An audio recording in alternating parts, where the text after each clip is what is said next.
हरिओम, सभी को नमस्कार, जय श्री राम। आज जो सूरत की न्यूज़ है वो अपडेट्स देने के लिए मैं आया हूँ। नारायण साईं जी का जन्मदिन भी है और इसको साधक दान दिवस के रूप में मना रहे हैं। और सूरत में आज नारायण साईं जी की जो सुनवाई थी, 20 दिन की अंतरिम ज़मानत माँगी थी। जी हाँ, साईं ने गुजरात हाई कोर्ट में 20 दिन की ज़मानत याचिका लगाई थी। हाई कोर्ट ने साईं द्वारा पेश किए गए दस्तावेजों का सत्यापन कराए जाने तक जमानत देने से मना कर दिया। हाई कोर्ट ने कहा कि इससे पहले झूठे दस्तावेज उनके पैरोकारों द्वारा दिए गए थे। इससे वे अपनी विश्वसनीयता खो चुके हैं। इसके बाद साईं के वकीलों ने जमानत याचिका वापस ली। नारायण साईं ने वापस ले ली है जमानत याचिका। और जो आज जजों का हम डिस्कशन सुन रहे थे उससे पता चला कि वो फ्रेश उन्होंने पेटिशन फाइल करने के लिए कहा है। तो ये बहुत ही दुखद है कि मतलब नारायण साईं और बापूजी के जो भी पैरोकार हैं गलत डॉक्यूमेंट लगाकर कोर्ट में अपनी विश्वसनीयता खो रहे हैं और वहाँ पर उनकी क्रेडिबिलिटी डाउन हो रही है। और यही एक वजह है कि जो पता चलता है कि कुछ अपने ही अंदर के जो लोग हैं वो इस तरह से साजिश कर रहे हैं कि कोर्ट की नज़रों में भी संदेह पैदा हो जाए।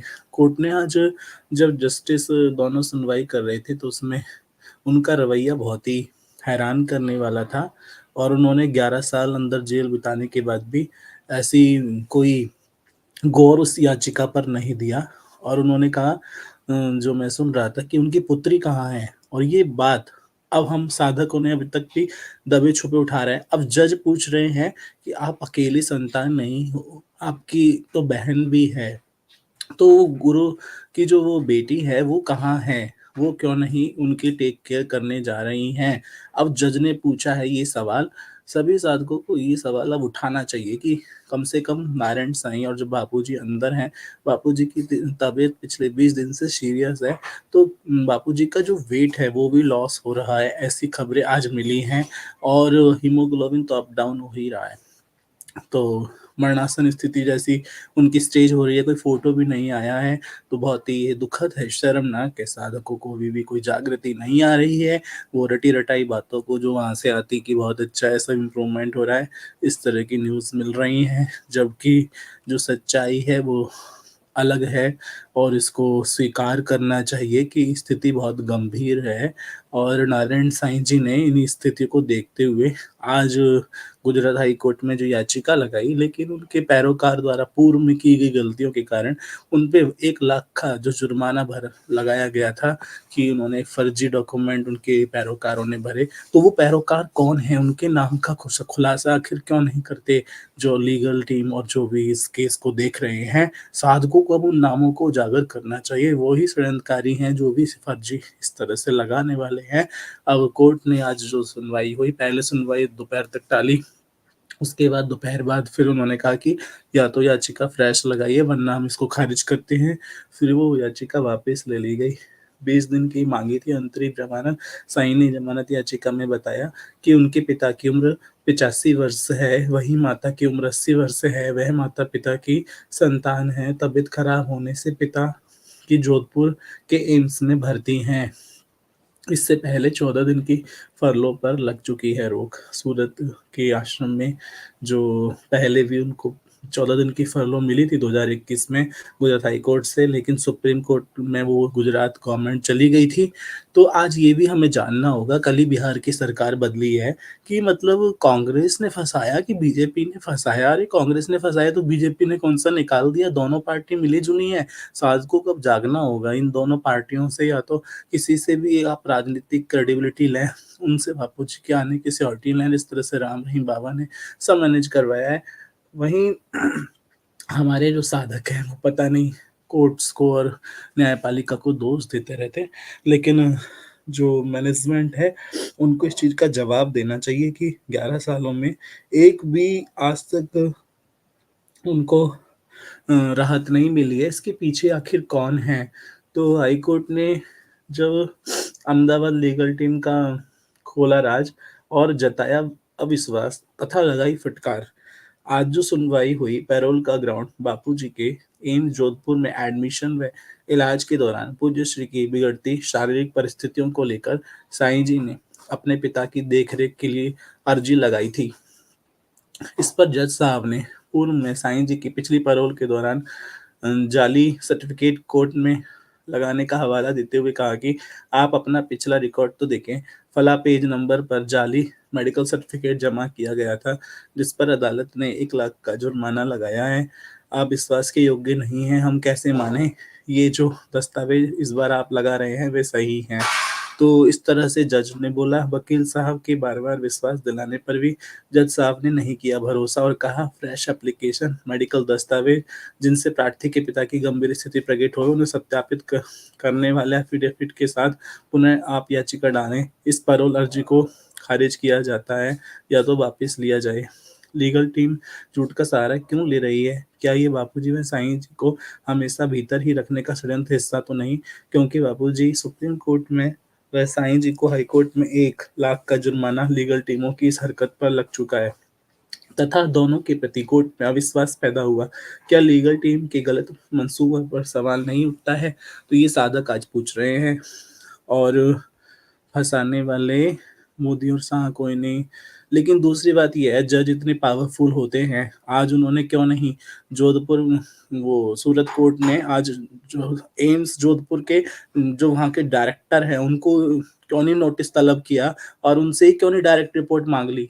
जज भी जो है इसमें खाना-पूर्ति कर रहे हैं और ये जग ज़ाहिर है क्या कोर्टों में इतनी अक्ल नहीं उनके जजों में कि बापूजी की जो न्यूज़ है गूगल में आप छानो तो पता चल जाए इस केस में क्या चल रहा है। तो अगर वो चाहते तो वहाँ एम्स के डायरेक्टर को नोटिस देकर उनसे लिखित में जवाब ले सकते थे अगली डेट पर। लेकिन कोर्ट के जो जज हैं, वो निकम्मे और नकारा हो गए हैं, बिकाऊ हो गए हैं और आज सुप्रीम कोर्ट ने भी इस बात पर मोहर लगाई है। सुप्रीम कोर्ट के जो मुख्य जज हैं, उन्होंने कहा है कि न्याय देते समय जो है राजनीतिक दबाव में काम ना करें कोर्ट्स। तो ये बहुत ही आज दिल दुखाने वाली खबर है कि आज उम्मीद थी कम से कम साईं जी को तो राहत मिले, तो कम से कम जो कोई कुछ नहीं कर पा रहा, तो उनके जो सुपुत्र हैं वो तो कुछ कर पाते, लेकिन सारी आशाओं पर पानी फिरता ही है पिछले 10 सालों से। क्योंकि वो साजिश इस तरीके से करी गई है कि कुछ भी साथ ना रह जाए, सभी धोखा-धड़ी करके मतलब कि इस तरह से सबको फँसाया जाए पूरे परिवार को ही। पहले भारती बहन को भी किनारा करवाया क्योंकि सारा कुछ होने के बाद उनका ही एक नंबर था कि वो इसमें नेतृत्व करेंगी, लेकिन आज वो मौन है इस विषय पर क्योंकि उनको बहुत चोट भी पहुँची है पहले जो इनका बर्ताव रहा है, जो आश्रम ट्रस्ट हैं और सब हैं। तो हम लोग एक साधक मेरे से साधक बोलते हैं कि क्या करें, क्या करें? मैंने कहा हमारे पास ऐसा क्या लीगल राइट है कि हम कुछ कर पाएँ? लेकिन लेकिन कम से कम आवाज़ उठा सकते हैं सोशल मीडिया पर, ट्विटर पर।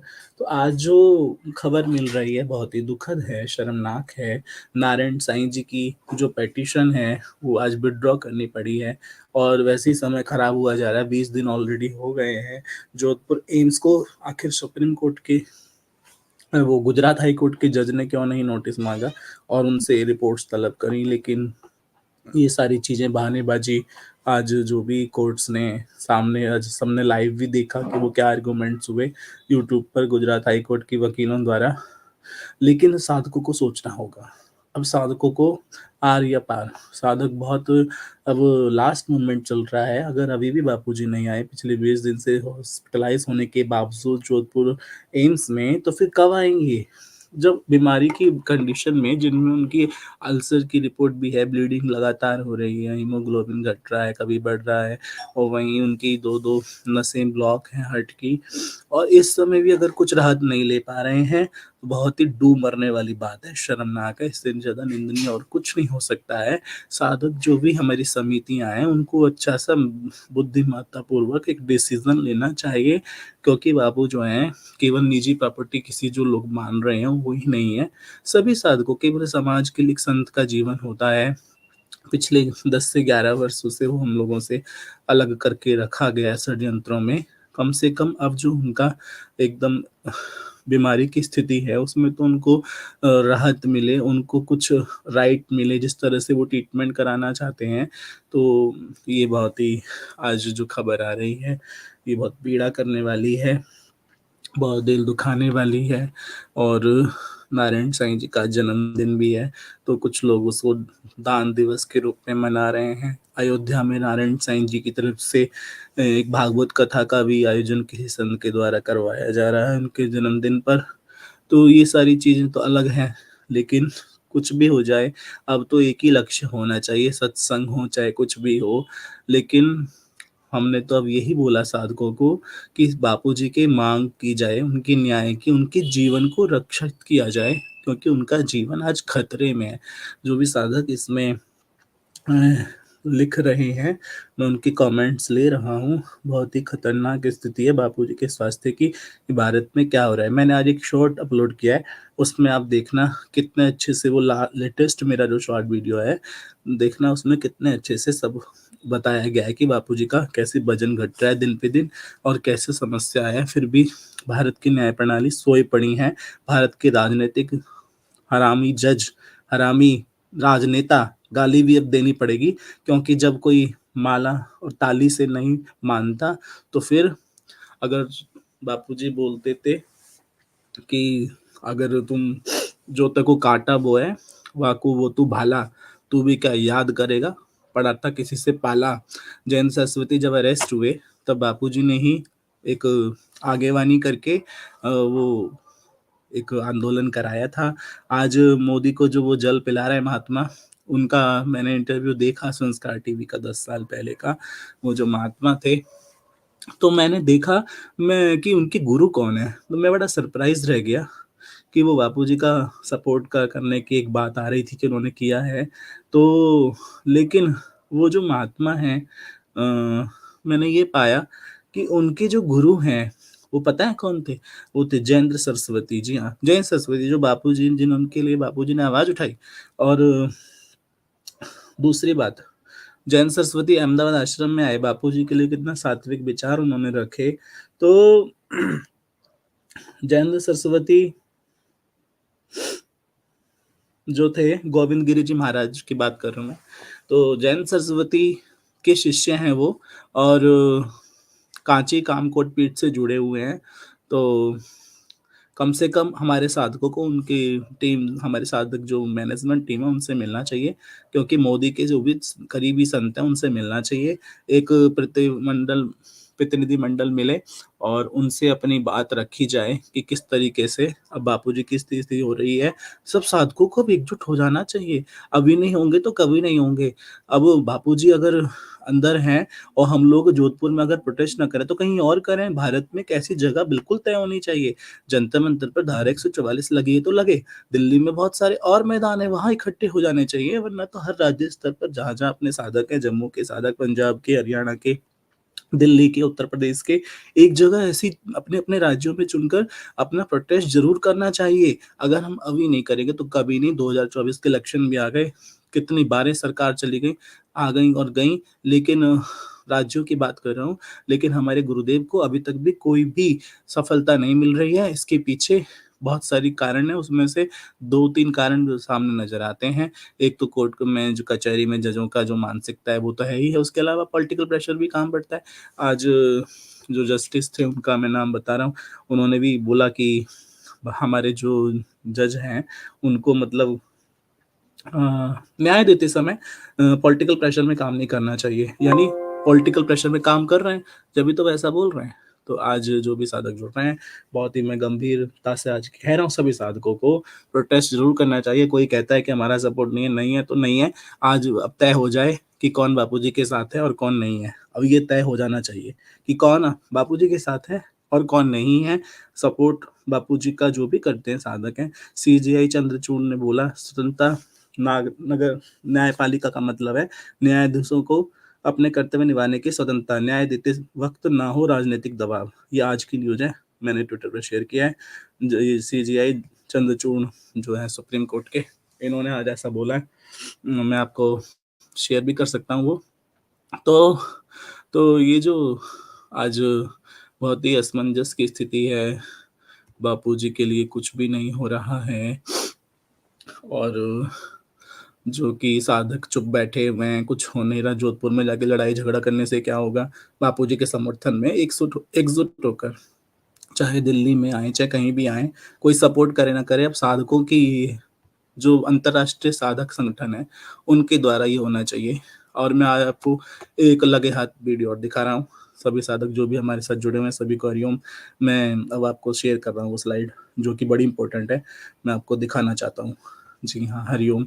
देखिए कैसे मैं वो आपके लिए एक रिपोर्ट लाया था कि बापूजी की स्थिति क्या है। पहले आज मैं वहीं से शुरू कर रहा हूँ। हरिओम।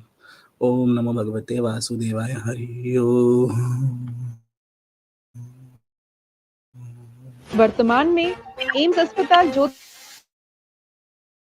के टीसीयू में इलाज करा रहे आसाराम बापू की हालत में ज्यादा सुधार नहीं आया है।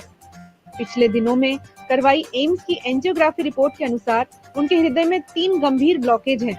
एम्स की कैप्सुलर एंडोस्कोपी रिपोर्ट के अनुसार छोटी आंत में अल्सर है, जिसके कारण काफी रक्तस्राव हो रहा है। लगातार रक्तस्राव के कारण 13 जनवरी से 26 जनवरी के बीच 7 बोतल खून चढ़ा है, लेकिन फिर भी हीमोग्लोबिन का स्तर अभी तक सामान्य नहीं हुआ। शरीर का वजन भी बहुत तेजी से घट रहा है। इस गंभीर स्थिति को देखते हुए उनके भक्तों ने फिर से न्याय की मांग की है और साथ ही इलाज के लिए प्राइवेट अस्पताल में भर्ती करने की अर्जी भी लगाई है, ताकि जल्दी उनकी हालत में सुधार हो। कई वर्षों से गंभीर बीमारियों से पीड़ित आशाराम बापू 10 वर्षों से अधिक एक झूठे मामले में जोधपुर सेंट्रल जेल में सजा काट रहे हैं।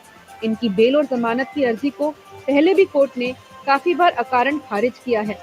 वर्ष 2021 में कोरोना पॉजिटिव होने के बाद भी कई दिनों तक आईसीयू में उत्तम स्वास्थ्य के लिए संघर्ष कर रहे बापू को तब भी कोर्ट से कोई राहत नहीं मिली थी।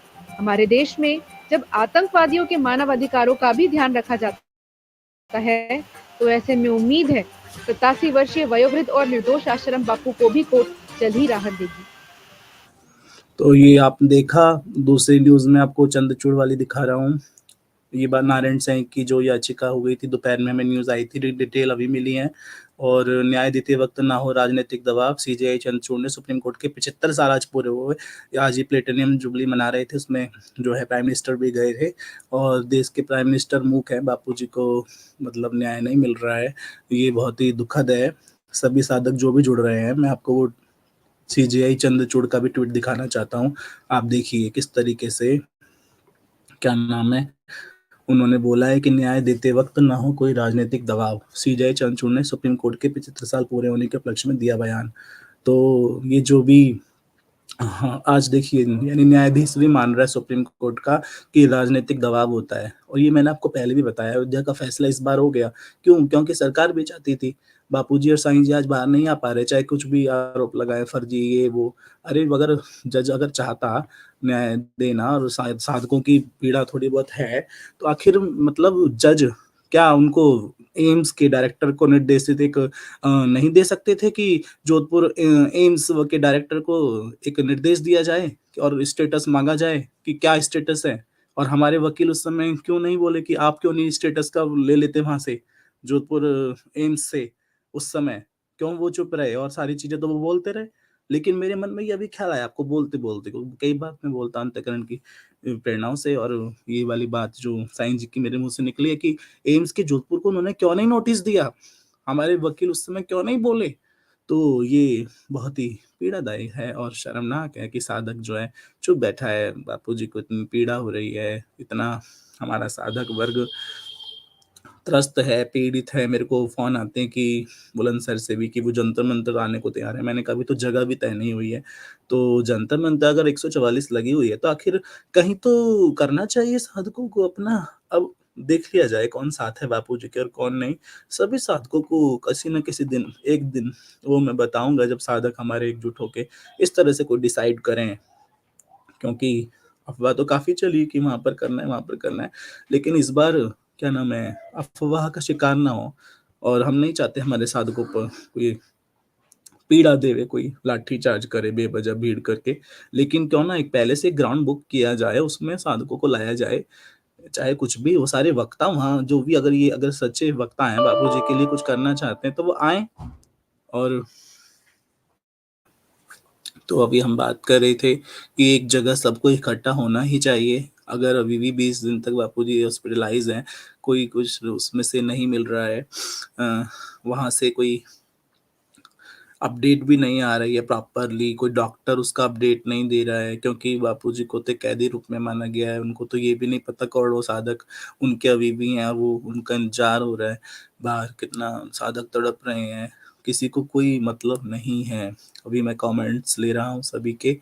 अर्ज सिंह बापूजी निर्दोष हैं, मोहिनी आर्ट, हरिओम हरिओम हरिओम हरिओम, देश का विनाश निश्चित है, संत को सताया जा रहा है, हरिओम।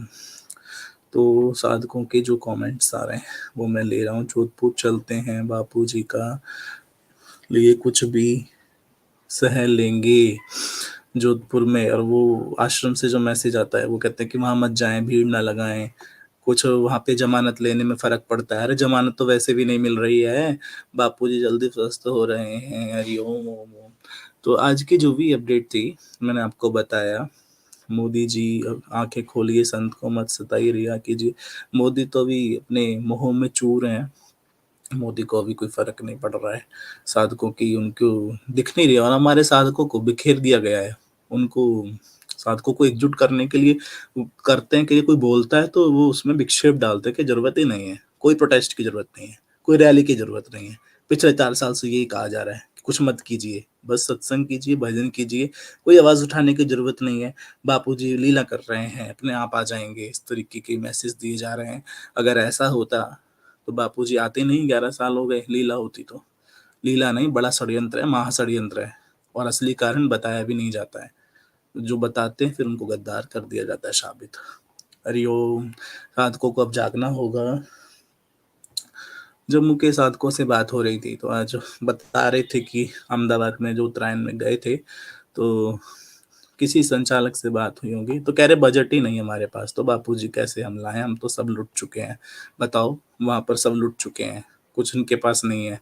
बापूजी का एक एक साधक कितना मतलब दिल का दातार है। अरे तुम एक मिलकर कुछ करो ना, एक मीटिंग करो, साधकों के पास तो नहीं जाती, कोई मीटिंग ही नहीं होती कि साधकों की डिमांड क्या है, कोई सुनने वाला नहीं है, मोनोपोली हो रही है। डिसीजन मेकर्स वही 4-5 लोग हैं, उन्हीं की सब चलती है। वेंकटरा वाला किसी की सुनने को तैयार नहीं, संचालक बना दिया आगरा ट्रस्ट का, जयपुर का बुलंदशहर की जगह थी, वहां तक उसको आने की फुर्सत नहीं। पिछले 10 सालों में 100 बार बेल कर दिया। बुलंदशहर की जगह बापू के नाम से पड़ी है कि आ जाइए, वहां बाउंड्री कुछ नहीं हुई है, इनको किसी को कोई मतलब नहीं है। कह रहे ऐसी तो हमारी कई जमीन पड़ी है। आए थे तो एक दिन ये देखने कि क्या वहां पर रेट चल रहा है, ये कर रहा है, वो कर रहा है, सेवा का कोई मतलब नहीं है। आज तक भी वहां बाउंड्री नहीं हुई है। समिति के खातों में भी लाखों रुपए हैं, लेकिन कोई संचालक की मतलब नहीं कि उनका यूटिलाइजेशन हो, कुछ हो, सेवा कार्यों में बढ़े, गौशाला वगैरह कुछ खुले, कोई मतलब नहीं है। अभी तो खैर बापूजी के स्वास्थ्य की बात हो रही है, तो मैं बात कर रहा हूँ कि मैनेजमेंट मतलब कितना बढ़ गया है। वो एक छोटी सी हमने इस बुलंदशहर वाली वो करी थी, उनको हार्ड कॉपी दी रजिस्ट्री के, उससे भी उनको वो सॉल्यूशन नहीं दिया उन्होंने। बापूजी का तो बड़ा केस है, सारी लोग इसके इंटरनेशनल भी पीछे पड़े हैं। तो सभी साधक जो जुड़ रहे हैं, बीच में इंटरप्ट हुआ था, बैटरी एकदम डाउन हुई जरा से एकदम से, तो सभी को हरिओम। अपनी बातें आप लिख सकते हैं मेरे पास तो, और आज मैंने अपडेट जो थी दे दी आपको। नारायण साईं जी का जो भी केस का अपडेट चल रहा है, बापूजी की याचिका खारिज कर ही चुके हैं। उसका डिसीजन मैं देख रहा था, अभी तक अपलोड ही नहीं हुआ है, 25 जनवरी का। उसमें 15 दिसंबर के बाद 25 जनवरी का ऑर्डर के लिए शायद से डेट पड़ी थी, लेकिन भारत की न्याय प्रणाली में बापूजी के लिए तो कुछ है ही नहीं ना उम्मीद। उसमें तो लेट पे लेट साधक जहाँ एक एक सेकंड, एक एक की मिनट उनको भारी पड़ रहा है, लेकिन इन लोगों को कोई मतलब नहीं है। इन लोगों को जो करना है ये वही करेंगे। और साधक जब तक अपनी एकजुटता का प्रदर्शन नहीं करेगा, साधक जब तक पूरे विश्व का एक एक साधक एक जगह नहीं आ जाता, जब तक 2024 के पहले साधक अपनी शक्ति का प्रदर्शन नहीं करेगा, तब तक अब कुछ नहीं होने वाला। क्योंकि वो समझते हैं इनके कोई साधक है ही नहीं, मर गए, नहीं है कोई भी। मोदी यही समझ रहा है। अगर हम लोग वोट बैंक में तब्दील हो जाएं, हम संख्या बल दिखा के अलग अलग जगह, एक जगह पर ऐसे पूरे राज्यों में, पहले दिल्ली में स्टार्ट होना चाहिए, उसके बाद अलग अलग राज्यों में ऐसा होना चाहिए जहाँ जहाँ ये, जैसे गुजरात में साईं जी हैं तो वहां पर भी ये होना चाहिए शक्ति प्रदर्शन। और राजस्थान में भी फिर होना चाहिए बाद में, लेकिन दिल्ली से स्टार्ट होना चाहिए। दिल्ली में केंद्र है, दिल्ली में सुप्रीम कोर्ट है, दिल्ली में सारा मीडिया है, दिल्ली में एनसीआर है और उसमें सारे मीडिया को आमंत्रित किया जाना चाहिए। प्रेस कॉन्फ्रेंस ज़रूर होनी चाहिए। कहाँ गए प्रवक्ता? बापूजी के लिए क्यों नहीं लाइव करते? उनको बताते क्यों नहीं मीडिया को? अरे कोई छोटा-मोटा व्यक्ति जेल में चला जाता है या फिर हॉस्पिटलाइज़ हो जाता है, सारे नेता लोग उनसे मिलने जाते हैं कि भई सहानुभूति दिखाने के लिए। बापूजी हॉस्पिटलाइज़, एक संत ने आके मरा, कितनी बेशर्मी की बात है। उनको मतलब इजाज़त नहीं है, क्या नहीं, राम जाने। लेकिन जब बापूजी हॉस्पिटलाइज़ हैं, उनके लिए कोई भी मतलब वो नहीं है। एक जना आज तक जोधपुर एम्स नहीं पहुँचा है। तो ये बहुत ही दुखद है, बापूजी को कैदी के रूप में दिखाया जा रहा है और कोई भी मतलब कि आगे आने में शर्मा रहे हैं लोग, डर रहे हैं। ये आश्रम की ड्यूटी है कि कम से कम एक प्रेस कॉन्फ्रेंस की जाए अब। बापूजी को 21 दिन हो गए, सब साधकों को बताया जाए, उनकी पीड़ा को रखा जाए। प्रेस कॉन्फ्रेंस के माध्यम से आश्रम को आगे आना चाहिए और सब साधकों को इनवाइट करना चाहिए कि उस दिन अपनी शक्ति प्रदर्शन के लिए वहाँ पहुँचे। एक मैदान क्यों नहीं बुक करते हैं ये लोग? तो ये सारी बातें मेरे को तो किसी ने नहीं सिखाई हैं, ना किसी ने कही हैं। मेरी अंतःप्रेरणा से मैं आपको बता रहा हूँ कि जो भगवान सब जगह है, हमारे घट में, आपके घट में, मेरे द्वारा बुलवा रहा है, आपके द्वारा सुन रहा है। तो ईश्वर सर्वभूतो हितेरतो। तो जो भी हमारे साधक हैं, कृपया करके, क्या आप हमारी वोट की वैल्यू नहीं है? कोई भी सरकार हमारी बात नहीं सुनती। तो वैल्यू होती तो सुन नहीं जाती। राम रहीम बाबा की कैसे सुन रही है? 9-9 बार उनको पैरोल मिल रही है। तो बहुत मैंने कहा है, 15 मिनट्स से कंटिन्यूअस लाइव और केवल उद्देश्य वही है कि मैं कह पाऊँ कि साधकों की जो पीड़ा है, मैं आपको वो बयाँ कर रहा हूँ कि कुछ तो करना चाहिए। बहुत पीड़ा हो रही है मुझे, बहुत दुखी हूँ मैं और हमारे गुरुजी पिछले 20 दिनों से एम्स में हो रहे हैं भर्ती, तब भी कोई राहत नहीं, कोई सुनवाई नहीं। न्यायाधीश, सारे जज, सब उदासीन रवैया। सुप्रीम कोर्ट का इस तरह से छवि क्रिएट की जा रही है और दूरदर्शन तक में भी कोई न्यूज़ कवरेज नहीं हो रहा है और किसी भी चैनल में नहीं हो रहा है कि बापूजी का स्वास्थ्य खराब है, उस पे साधकों की मांग। किसी आश्रमों का कोई हवन-ववन, उसका भी कोई लाइव-वाइव ये नहीं, कम से कम मंगलम वगैरह पे तो दिखाओ कि साधक है ही नहीं, सब कुछ सुला दिया, सब शांत, सत्संग चल रहे हैं, भजन कीर्तन हो रहे हैं, यात्रा निकल रही है, बापूजी अपना आप आ जाएंगे। हरिओम। मैं अब ज़्यादा नहीं बोल सकता, मैंने बहुत बोला है, लेकिन अब आपको मेरी पीड़ा को भी समझना चाहिए क्योंकि भाई आप लोग डिसीजन लें, हम सब आएंगे। बापू की ऐसी कंडीशन अब बर्दाश्त नहीं होती। ये करोड़ों साधकों का मामला है, आश्रम को आना चाहिए, साथ में उनको प्रेस कॉन्फ्रेंस करके बताना चाहिए ना कि कहाँ है साधक, किस जगह है, क्यों नहीं प्रदर्शन करना चाहिए, उनसे जवाब लेना चाहिए। अभी भजन की जरूरत नहीं भाई, वही हम बता रहे हैं, अभी तो प्रदर्शन होना चाहिए। बहुत सारा समय बीत गया है, अभी तक भी बापूजी अगर नहीं आ रहे तो ये साधकों की नाकामी ही है और अपने को क्षमा नहीं कर पाएंगे आप जब हाथ से निकल जाएगा सब कुछ। लास्ट मोमेंट है, सभी को आना चाहिए। हरि ओम। नारायण नारायण नारायण। अपनी बात को विराम देता हूँ। सभी को नमन। हरि ओम। गणेश असंकष्टी चतुर्थी थी और नारायण साईं का जन्मदिन भी था, लेकिन अब क्या जन्मदिन और क्या कोई त्योहार। बापूजी हमारे जब तक नहीं आ जाते तब तक साधकों को चैन नहीं है, जो असली साधक हैं। साधक अपने व्यवहार से एक ऐसा जीवन जीता है किसी को कष्ट ना हो। कुछ लोग एक दूसरे को खाने को आ जा जाते हैं, वो ऐसा वो वैसा, तू कैसा, वो कोई नहीं देखता। लेकिन किसी की क्रिटिसाइज से बचते हुए अपने गुरुदेव की रिहाई की मांग हमें जरूर करनी चाहिए, प्रदर्शन करना चाहिए, स्लोगन्स बनाने चाहिए और एक जगह पर पूरे देश में आना ही चाहिए। बहुत समय हो गया है। बापूजी अगर अभी नहीं आए तो फिर समझ लो कभी आ पाएंगे। हरिओम हरिओम हरिओम।